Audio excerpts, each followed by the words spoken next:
Baik. Aduh. Alhamdulillah, segala puji syukur pada Allah Subhanahu wa taala. Salawat dan salam pada Nabi Muhammad SAW. Ya. Tes, teman-teman, dengar saya? Dengar, Pak. Oke. Segala puji syukur pada Allah Subhanahu wa taala yang telah banyak memberikan nikmatnya pada kita semua. Salawat dan salam pada Nabi Muhammad SAW. Ya, kita materi sudah saya bagikan ya kepada teman-teman, semoga bisa bermanfaat ya. Ini ada gangguan ya, gangguan teknis di saya. Kayak laptopnya panas ya.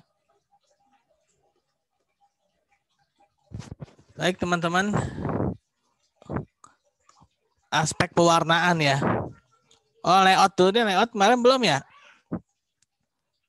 Halo? Dengar nggak? Tes. Belum Pak, belum. Nah ya. Nah, ini sebenarnya ada PowerPoint-nya. Ini cuma Zoom saya loading nih. Ya, mungkin teman-teman lihat saya juga nggak ini ya, nggak bergerak ya. Di saya soalnya nge-freeze ya. Nggak kelihatan Pak, malahan Pak di sini Pak. Iya, oke.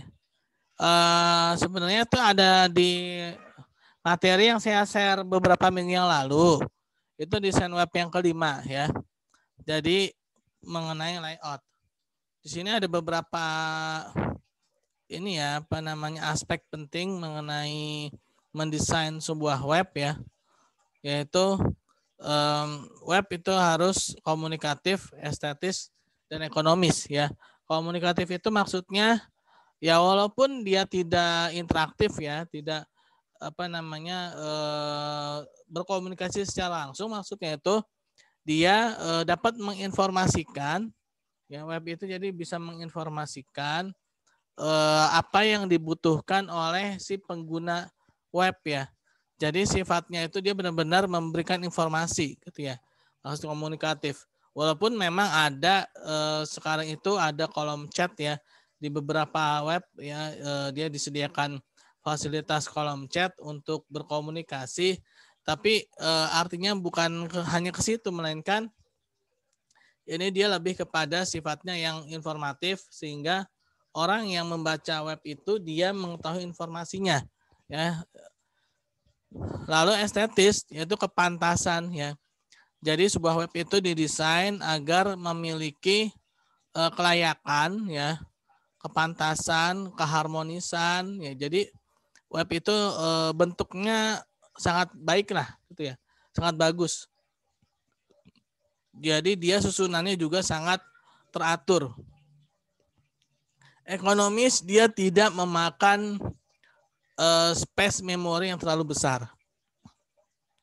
Sehingga baik si pengguna maupun si pembuat web itu sama-sama tidak memakan biaya kuota yang besar atau space yang besar ya ketika dia membuat web tersebut.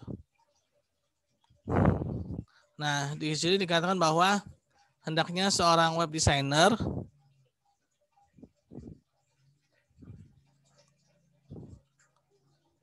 di saya masih ini juga nih, masih loading ya. Oke, saya lanjutin aja teman-teman ya. Ini kayaknya kalau diulang nih harusnya di restart, tapi kalau di restart kita lama lagi ya. Teman-teman masih lanjut nyimak aja, ya? Pak, lanjut. Iya. Nah, jadi web itu dia harus memiliki 3 tadi itu ya, komunikatif, estetis, dan ekonomis. Di sini dikatakan bahwa seorang web designer perlu memperhatikan pedoman-pedoman yang ada untuk membuat tata letak suatu tampilan, yaitu dalam suatu mengatur elemen-elemen layout. Nah, ini ada beberapa pedoman agar memiliki 3 aspek tersebut, yaitu adanya keseimbangan ya. Nah, keseimbangan di sini ada beberapa dimensi lagi ya, yaitu ada namanya keseimbangan simetris. Nah, ini adalah keseimbangan yang memiliki elemen yang bobotnya sama pada 2 sisi garis vertikal imajiner halaman web, sehingga bentuknya menjadi terkesan formal, sederhana, mudah pembuatannya tetapi terkesan membosankan, kurang menarik. Nah, ini biasanya untuk web yang bersifat formal, yaitu web yang dimiliki oleh perusahaan-perusahaan. Memang tampilannya membosankan karena yang ingin ditampilkan itu bukan tampilannya melainkan isinya, ya, informasinya. Contoh misalkan ketika kita ingin mengetahui laporan keuangan, itu bisa download dari web perusahaan yang kita ingin teliti atau yang ingin kita dapatkan, ya. Nah, memang dia dari segi tampilan ya mungkin kalau kita bandingkan dengan Facebook, kita bandingkan dengan Twitter, kita bandingkan dengan Instagram, ya, web yang media sosial, ya, itu memang dia tidak, istilahnya tidak menarik, ya. Nah, tapi yang diberikan di sini, yang ingin disajikan di sini adalah bukan tampilannya, melainkan adalah substansi isi beritanya, ya, elemen bobotnya. Jadi dia itu lebih kepada ke informasi apa yang ingin disampaikan, ya, bukan pada tampilan webnya. Kalau media sosial, ya, yang tadi itu ya Facebook, Instagram, Twitter dan teman-temannya itu, ya, mungkin kita walaupun isinya lambe turah gitu, ya, yang terkenal lambe turah, ya mohon maaf, ya, kalau memang isinya itu tidak, istilahnya tidak berbobot gitu kan, tapi karena tampilannya itu dia menarik kita sehingga kita bisa berjam-jam melihatnya gitu kan. Nah, kita bisa berjam-jam melihatnya. Isinya gosip, ya kan. Nah, tapi karena memang tampilannya itu dia menarik dan tidak membosankan, nah, kita lebih banyak orang melihat ke sana, ya. Nah, tapi kalau web yang formal, ya, yang simetris, memang dia oleh orang tertentu saja yang melihatnya. Masih nyimak ya? Halo? Ya Pak, ya nyimak. Masih Pak, siap. Pokoknya lebih turah Pak. Masih Pak, masih. Lalu ada namanya Pak, katanya ada yang belum di ACC Pak. Ya? Ada yang belum di Zoom. Sayanya ngeblank nih. Oh, ntar. Oh, udah enggak ternyata. Alhamdulillah, ntar. Nah, Ya Pak, alhamdulillah Pak. Ya, Pak. Alhamdulillah ya Pak ya. Nggak bisa masuk Zoom nih. Nah, udah nih. Alhamdulillah Udah ya. saya admit ya. Nah. Oke, sudah normal kembali ya. Aduh, malah ngeblank sekarang. Yang nggak bisa masuk Zoom ngacung. Ya Pak, loading Pak. Tadi lembat turah kenapa? Trouble lagi nih, kayaknya laptopnya panas ya. Terus juga mentrok. Oke, ini ya keseimbangan asimetris. Keseimbangan asimetris mempunyai elemen tidak sama bobotnya pada dua sisi, ya, pada garis vertikal imajiner halaman web, sehingga tata letaknya tampak lebih dinamis karena adanya ruang kosong. Terkesan santai dan casual, ya. Dan beberapa yang harus diperhatikan yaitu dia harus melihat bagaimana warna penyeimbang antara objek, ya. Warna penyeimbang antara objek. Bila objek yang lebih besar dari yang lain, berikan warna muda atau warna yang tidak terlalu kuat. Jadi kalau memang ada yang ingin ditampilkan itu berilah warna yang jangan terlalu terang karena orang akan susah untuk melihat objek yang kita ingin sajikan tersebut, ya. Lalu bentuknya di mana objek yang memiliki kesan datar namun memiliki detail bentuk yang sederhana akan seimbang dengan objek kecil yang detail yang lebih teliti, ya. Lalu posisi menempatkan objek yang dominan pada posisi yang agak ke tengah akan terlihat seimbang, ya, dengan area dan objek yang lebih kecil tadi, ya, lawan arahnya. Oh ya, ini yang kedua ya. Tadi yang pertama ini ya. Bentar. Nah, ini yang tadi ya, yang kita bahas tadi ya. Nah, ini yang kedua, gambarnya seperti ini ya. Dia memang bersifat informal ya. Informal itu biasanya web yang digunakan hanya untuk keperluannya bukan keperluan yang resmi gitu ya. mungkin ya seperti Facebook, ya terus media sosial, Instagram, ya terus apalagi tuh Twitter ya. Nah, memang rata-rata tampilannya mirip-mirip kayak gini ya. Jadi ada ruang apa namanya di sini? Ada ruang yang lebih besar ya, ada ruang yang lebih kecil ya. Ada ruang yang besar, ada ruang yang lebih kecil. Di sini kita memang ingin memperlihatkan yang lebih satu lebih santai ya, lebih memperlihatkan yang informal gitu ya, atau tidak kaku ya, sesuatu yang tidak kaku.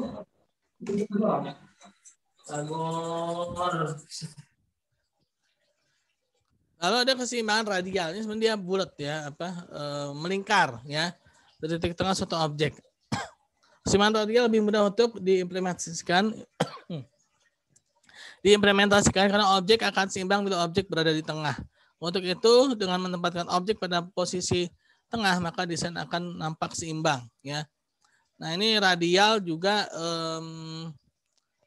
dia biasanya informal. Tapi semakin berkembangnya zaman ya, terkadang bisa berubah juga ya teman-teman ya. Contoh misalkan ya, satu instansi resmi milik pemerintah, milik BUMN, dia yang awalnya itu tampilannya formal, kaku. Nah, sekarang sudah mulai fleksibel ya ketika dia masuk ke ranah media sosial ya. Seperti Basnas ya atau BUMN yang lainnya ya, ketika dia masuk ke media sosial, web media sosial, dia akan menjadi fleksibel ya tampilan-tampilannya yang tadinya simetris ya secara bentuk webnya ya. Memang kalau secara bentuk webnya mungkin dia agak formal gitu ya. Tapi semakin berkembang ternyata ya tidak selalu gitu juga sekarang ya.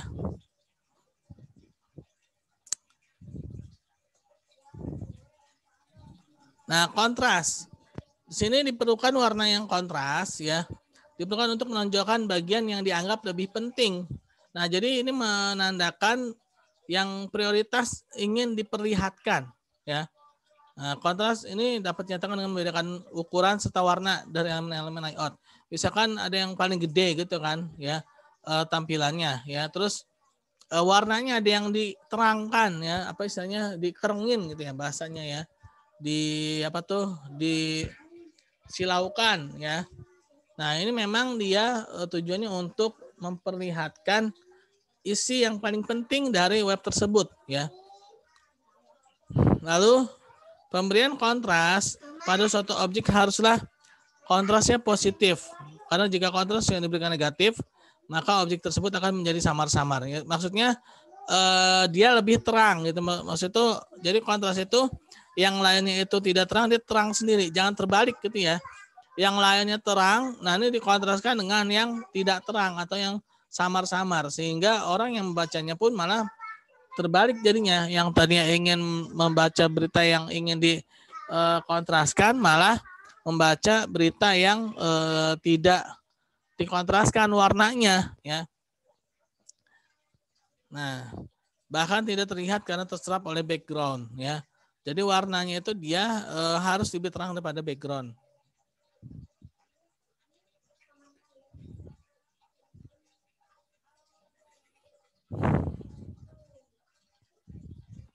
Nah, lalu konsistensi. Nah, maksud konsistensi itu seperti tampilan di sebelah ini ya. Yaitu informasi lebih dimengerti oleh pengguna bila mempunyai aliran-aliran yang baik. Alirannya maksudnya gini ya. Jadi ini ada berita di tengah-tengah. Ya, ini tadi simetris ya. Lalu ada sekelilingnya ini ya. Nah, lalu di sana berita-berita. Nah, maksudnya konsistensi itu di sini ini seperti ini ya. Jadi jangan sampai nanti kita membuat suatu desain web ya, atau apapun itu sih sebenarnya ya, brosur, flyer, terus apa lagi yang sifatnya pengumuman ya, baik yang hard file maupun yang soft file. Nah, itu harus bersifat konsistensi. Jadi dia harus seperti ini ya. Dia mengalir, maksud mengalir itu tidak terputus gitu ya. Kalau misalkan nih, ini misalkan kita rubah, ini ada berita di sini ya, ini ada berita di sini. Ternyata di sini kosong. Nah, terus ini ada berita, sini kosong, terus setelah muncul lagi berita di sini. Pasti tuh nggak akan bagus gitu kan. Nah, ini mengalir maksudnya itu. Nah, ini memang khusus untuk apa namanya toolbar ya. Semacam pilihan menunya ya. Pilihan menunya ini dari apa nih? Kiri atas sampai kiri bawah gitu kan. Nah, ini isi berita-berita, judul-judul beritanya. Nah, di sini adalah ininya ya, apa namanya? Yang simetrisnya itu ya, simetris gambarnya ya. Bagian yang ingin ditonjolkan tuh di sini, yaitu diberikan warna yang kontras ya. Warnanya lebih terang daripada yang lain ya kan. Yang sebelah kanan kirinya ini kan dia putih ya kan. Dia putih lalu dikasih warna oranye ya. Ada warna abu-abu ya, ini abu-abu ya. Nah, lalu ini ada warna abu-abu juga, biru muda ini, biru muda ya, ada abu-abu. Nah, intinya dia memberikan sesuatu yang ingin diperlihatkan lebih gitu ya. Yaitu apa? Nah, ini UI ya. Nah, jadi yang ingin dia sampaikan pertama kali itu adalah ini websitenya milik UI gitu ya. Nah, nanti setelah orang ini milik UI gitu kan. Mulai dari warnanya ya. Dari warnanya, terus ada tulisannya di sini ya @UI gitu kan, sampai akhirnya orang akan terdorong ya, terbawa untuk melihat berita apa yang ada di web tersebut, yaitu yang ada di sebelah kanan dan sebelah bawahnya ini ya. Lalu konsistensi dapat diterapkan pada margin, layout, huruf, warna, dan yang paling utama adalah navigasi. Navigasi itu pencariannya ya.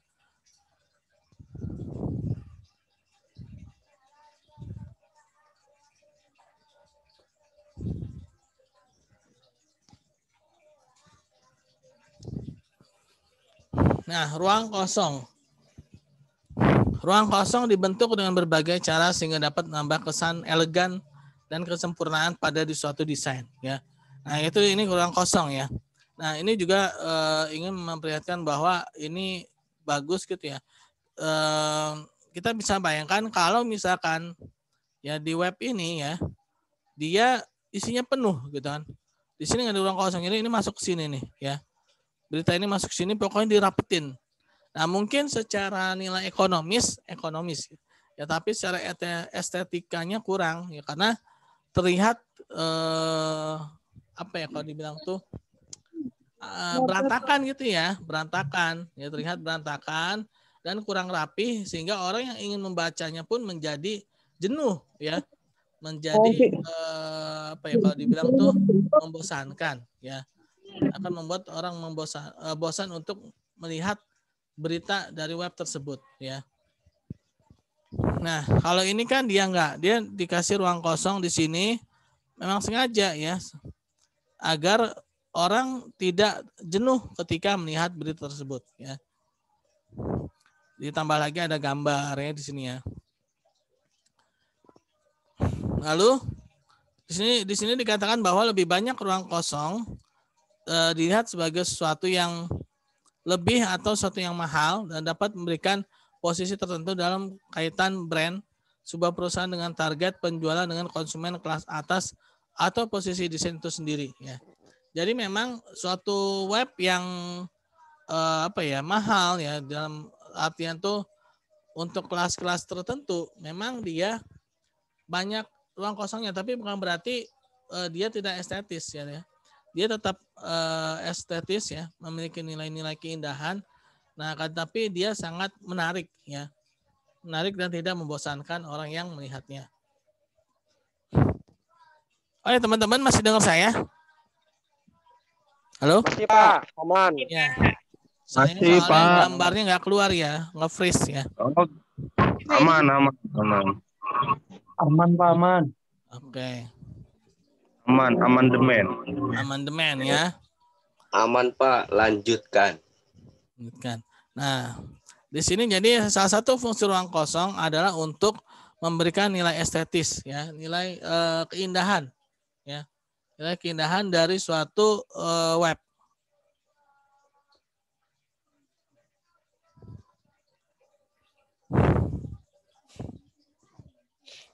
Tapi gambarnya keluar nggak? Ada Pak, ada. Ada Pak. Kalau saya Kelihatan, Pak. gerak nggak? Saya ngeblank ya? Iya Pak. Iya, Kasihan soalnya. Pak kecapean kayaknya. Oke, yang penting gambarnya keluar ya. Nah, di sini fungsi ruang kosong itu tempat istirahat mata pembaca ya. Nah, di sini memang dikosongkan. Jadi orang yang melihat atau yang menggunakan web ini, si pengguna web, dia akan tidak mudah lelah matanya atau tidak cepat bosan ya untuk melihat web tersebut ya. Lalu menghubungkan antara elemen-elemen dalam layout ya. Lalu membuat bentuk positif dan negatif. Positif dan negatif itu tadi ya. Jadi dia terang ya, maksud itu sesuatu yang ingin ditampilkan gitu ya. Negatifnya itu yang ingin disembunyikan ya. Negatifnya itu ingin disembunyikan. Nah, di sini dia positifnya ini ya. Nah, dia jadi lebih terang ya kan, lebih terang ya. Negatifnya ini yang putih ini ya. Nah,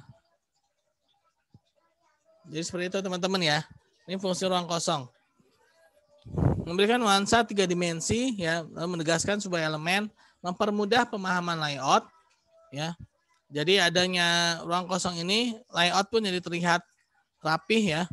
Nah, di sini lebih kepada kesimetris, membuat halaman tampak dinamis ya, mempermudah membaca teks ya. Hanya ruang kosong. Oke.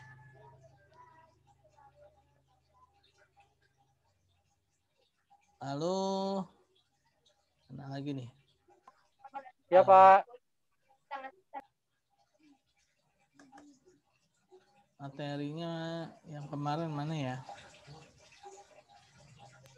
Kecil Pak suaranya Pak. Kecil ya? Ya Pak. Nggak ada gambarnya Pak.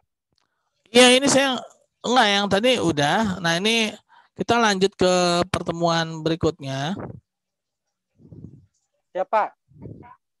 Nah, hari ini lagi dibuka nih materinya nih. Agak lambat. Ya.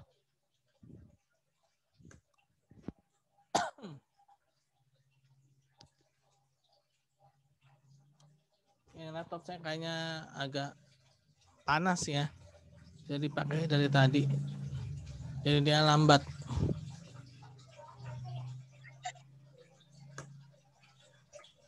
Oke. Atau teman-teman ada yang mau bantu saya share materi yang pertemuan ke-7 ya? 7 apa ke berapa tadi tuh? Yang kemarin saya share. Banyak sih Pak kemarin share-nya. Iya, pertemuan tadi ke-5 ya? Yang ke-6 kali ya? Warna ya? Basit. Lagi nggak megang laptop, Mang. Aduh, ini agak lama nih ya. Oke, kayaknya agak trouble nih.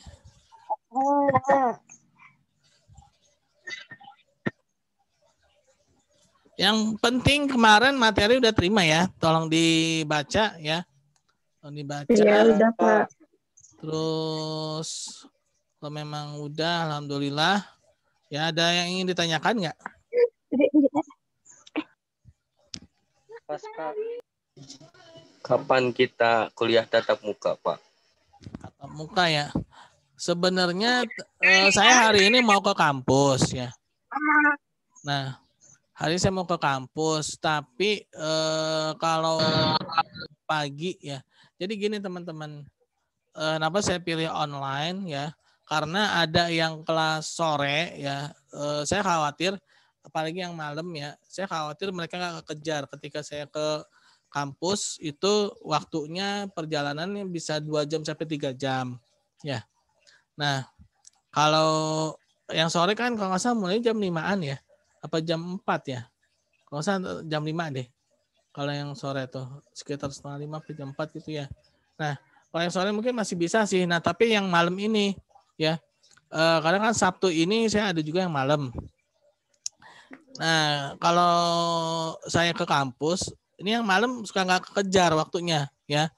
Waktunya nggak kekejar sehingga saya daripada ada yang dikorbankan gitu ya. Nah, lebih baik kalau online ya online semua gitu kan. Kalau ada yang offline, ada yang online, kayaknya justru yang online yang di kelas malam atau mungkin yang kelas sorenya jadi tidak dapat gitu kan waktunya. Kasihan juga mereka. Makanya saya lebih memilih di online kan aja gitu kan. Karena memang ada kelas yang malam gitu. Nah, kalau misalkan mau di offline kan semua, ya satu sisi saya juga nanti kemalaman. Nah, teman-teman mahasiswa juga kemalaman juga kan yang kelas malam itu. Karena mulainya aja jam 7 ya kalau nggak salah ya kelas malam itu. Nah, kalau apa di online kan bisa jadi jam 7:30 setelah isya gitu kan. Tapi kalau misalkan saya yang ininya offline nih, sekarang offline ya, nantinya yang malamnya itu susah gitu ya. Walaupun online sekalipun susah karena posisi saya lagi ada di jalan. Tuh, posisi saya lagi ada di jalan ya, gimana mau kuliah kan, gimana mau ngisi kuliah, lagi bawa motor ya. Siap, Pak. Iya, Pak. Jangan maksain, Pak, kasihan. Iya. Ya Pak, yang penting mah kita pada sehat Pak. Baik Pak, siap Pak, laksanakan 86. Amin. Yang penting nilai sehat juga Pak. Ya Eda. Oke. Ya, walaupun sebenarnya hari ini saya akan ke kampus sih kayaknya nih ada yang mau bimbingan ya. Ada yang mau bimbingan, ada yang mau minta tanda Buat tangan. Sutrian saya Pak, bimbingan. Kamu ya? Kamu bukan? Ya Muhammad Sutrian, siapa mau bimbingan katanya? Ya Muhammad Bukan baru Sutrian, semester Pak. 6 Pak. Iya, Bimbingan hidup, Pak. Ya?